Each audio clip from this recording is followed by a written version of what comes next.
Hello bachcho, let's read this question. The question says, these questions contains a statement first, assertion and statement second reason. Option A, statement first is true, statement second is true, statement second is correct explanation for statement first. Option B, statement first is true, statement second is true, statement second is not correct explanation for statement first. Option C, statement first is true, statement second is false, and option D, statement first is false and statement second is true.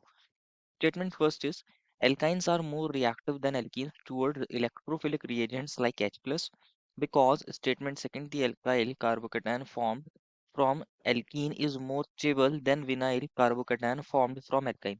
बच्चों इस question में हमें दो statements दी गई हैं और हमें बताना है इनमें से कौन सी स्टेटमेंट करेक्ट हो सकती है। दोनों भी करेक्ट हो सकती हैं, और अगर दोनों करेक्ट हैं तो क्या स्टेटमेंट नंबर जो ये 2 है वो क्या करेक्ट एक्सप्लेनेशन होगी स्टेटमेंट फर्स्ट के लिए या फिर नहीं। तो फर्स्ट ऑफ ऑल बच्चों बात करते हैं इस क्वेश्चन के की कॉन्सेप्ट के बारे में। अगर आप देखोगे इस क्वेश्चन में यहाँ पर इलेक्ट्रोफिलिक रिएजेंट के बारे में बात करी गई है। स्टेटमेंट फर्स्ट में बोला गया है कि जो स्टेटमेंट फर्स्ट में एल्काइंस होते हैं वो ज़्यादा रिएक्टिव होते हैं एल्कीन्स के कंपैरिजन में, इसके लिए अगर हम उनकी रिएक्शन इलेक्ट्रोफिलिक रिएजेंट से कराते हैं। एंड सेकंड स्टेटमेंट में बोला गया है कि जो एल्काइल कार्बोकेटायन होता है वो एल्कीन से फॉर्म होता है और वो ज़्यादा स्टेबल होता है as compare to vinyl carbocation जो एल्काइन से फॉर्म होता है। तो इन दोनों स्टेटमेंट्स को चेक करना है, तो फर्स्ट ऑफ ऑल बात करते हैं इस क्वेश्चन में की कॉन्सेप्ट के बारे में। और इस क्वेश्चन का की कॉन्सेप्ट क्या होगा बच्चों? Electrophilic electrophilic addition electrophilic addition reaction of alkenes and alkynes of alkenes and alkynes। Basically alkenes और एल्काइंस की इलेक्ट्रोफिलिक एडिशन रिएक्शन के बारे में हमें पता होना चाहिए। यही इस क्वेश्चन का क्या है बच्चों? की कॉन्सेप्ट है। अगर हम बात करें बच्चों, जो हमारे पास एल्कीन्स होते हैं एल्काइंस होते हैं, इनके अंदर क्या होते हैं? पाई बॉन्ड होते हैं। एल्कीन के अंदर यहाँ इस तरीके से हम दिखा देते हैं ये डबल बॉन्ड होता है, और एल्काइन के अंदर क्या होता है? कार्बन कार्बन के बीच में ट्रिपल बॉन्ड होता है।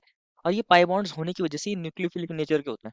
तो अगर कोई इलेक्ट्रोफाइल आता है बच्चों, तो ये इलेक्ट्रोफाइल को क्या करते हैं? इलेक्ट्रोफाइल के साथ रिएक्शन शो करते हैं। कोई इलेक्ट्रोफाइल आएगा तो ये उसके ऊपर अटैक करेंगे। सिमिलरली अगर एल्काइन के पास आएगा तो इसको भी यहाँ इस ये भी अटैक करता है इलेक्ट्रोफाइल के ऊपर। यहाँ पर ई प्लस क्या है? इलेक्ट्रोफाइल है। सिमिलरली हम एच प्लस के साथ डिस्कस करने वाले हैं कि एच प्लस के साथ कौन इजीली रिएक्शन दे देता है और क्यों दे देता है।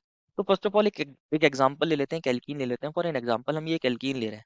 यहाँ पर ये R1 कोई ग्रुप हो सकता है, R2 कोई ग्रुप हो सकता है, R3 कोई ग्रुप हो सकता है, और यहाँ पर कोई ये ग्रुप R4 हो सकता है, हाइड्रोजन भी हो सकता है ये। सिमिलरली एक एल्काइन ले रहे हैं, मान लीजिए RC ट्रिपल बॉन्ड C, और यहाँ हमने मान लीजिए कोई R1 ग्रुप ले लिया, कोई R2 ग्रुप ले लिया।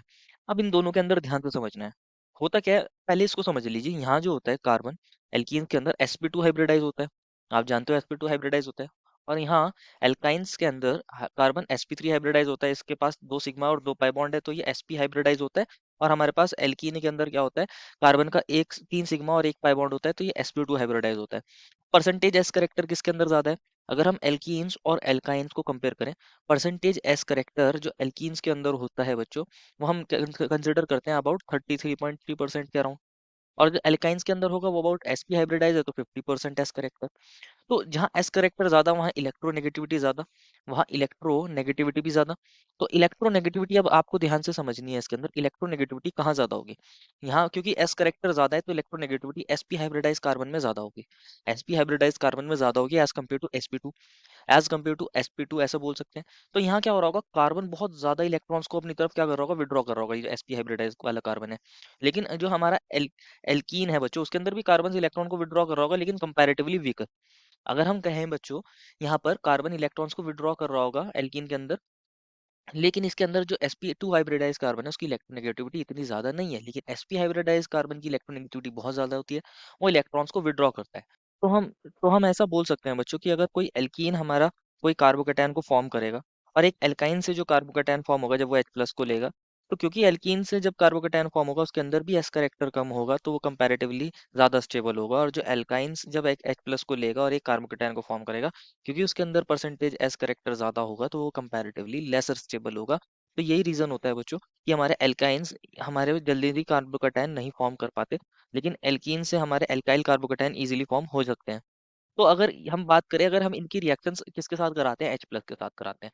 ये R1C डबल बॉन्ड C, और यहाँ हमारा कौन सा ग्रुप था बच्चों? ये R2 था। आर R2 ग्रुप था। ये ऊपर R3 ग्रुप था, और यहाँ पर R4 ग्रुप था। तो जब हम इनकी रिएक्शन एक इलेक्ट्रोफाइल H प्लस के साथ कराते हैं तो बच्चों यहाँ पर क्या होता है? ये पाई बॉन्ड है बच्चों, ये इस पर अटैक करता है। यहाँ एक पोजीशन पर कौन ऐड हो जाएगा? यहाँ हाइड्रोजन ऐड हो जाएगा, और इससे ये दो R1 और ये R2 ग्रुप अटैच है। ये R3 ग्रुप था, यहाँ R4 ग्रुप अटैच है और इस पर आएगा पॉजिटिव चार्ज। फिर अगर हम बात करते हैं, अगर हम एल्काइन ले रहे थे RC ट्रिपल बॉन्ड C और ये R2 था हमारे पास, और इसकी अगर हम H प्लस के साथ रिएक्शन कराते हैं तो क्या होता है बच्चों, ये पाई बॉन्ड जब इस पर अटैक करता तो हमारे पास ये वाला कार्बोकेटायन बनता। मान लीजिए इस पर हाइड्रोजन आ गया तो ये डबल बॉन्ड, ये C और ये R2, और यहाँ आ गया पॉजिटिव चार्ज। ये डबल बॉन्डेड कार्बन पर पॉजिटिव चार्ज आ गया है बच्चों। आपने देखा था इस डबल बॉन्डेड, जो हमारे पास ट्रिपल बॉन्डेड कार्बन था स्टार्टिंग में इनिशियली, उसके अंदर उसके इलेक्ट्रोनेगेटिविटी बहुत ज्यादा हाई थी, तो अब उस पर पॉजिटिव चार्ज आ रहा है बच्चों, तो ये काफी ज्यादा अनस्टेबल हो जाता है। लेकिन अब यहाँ पर क्या था, ये sp2 हाइब्रिडाइज था एल्कीन के अंदर, देन इससे जो कार्बोकेटायन बना है अब उसके अंदर कार्बन के ऊपर पॉजिटिव चार्ज आ रहा है, क्योंकि परसेंटेज एस करेक्टर कम होगा तो कंपैरेटिवली ये पॉजिटिव चार्ज ये बेयर कर सकता है।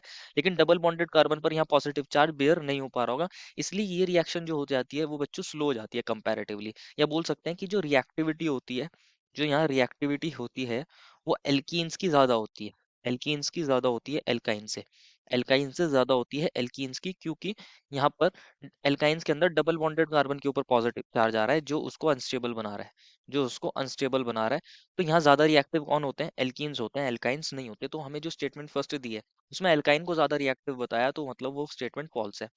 सेकंड स्टेटमेंट बोला है कि जो एल्काइल कार्बोकेटायन होता है वो एल्कीन से फॉर्म होता है, वो ज्यादा स्टेबल होता है विनाइल कार्बोकेटायन से जो एल्काइन से फॉर्म हो रहा है। ये वाली बात बिल्कुल सही है बच्चों, ये वाली बात बिल्कुल सही है। अगर आप देखोगे यहाँ पर एल्कीन से बना है एक एल्काइल कार्बोकेटायन, ये कैसा कार्बोकेटायन है, एक एल्काइल कार्बोकेटायन है, और ये अभी हमने देखा था ये ज्यादा स्टेबल होता है। और जो हमारे पास ये एल्काइन से बना है, इसके अंदर क्या है, डबल बॉन्डेड कार्बन के ऊपर पॉजिटिव चार्ज आ रहा है, इसको विनाइल कार्बोकेटायन बोलेंगे। क्या बोलेंगे, विनाइल कार्बोकेटायन, और ये कंपैरेटिवली लेस स्टेबल था। ये बिल्कुल करेक्ट रीजन दिया है। जो स्टेटमेंट सेकंड है बच्चों वो ट्रू है बिल्कुल, और स्टेटमेंट फर्स्ट जो है वो फॉल्स है। अब ऐसा आंसर चेक करना है, ये ऑप्शन डी में मिला है, statement first false and statement second is true. बाकी ए बी सी जो हमें ऑप्शंस मिले हैं वो गलत मिले हैं। देखो final answer is option number D. I hope you understood it well and best of luck.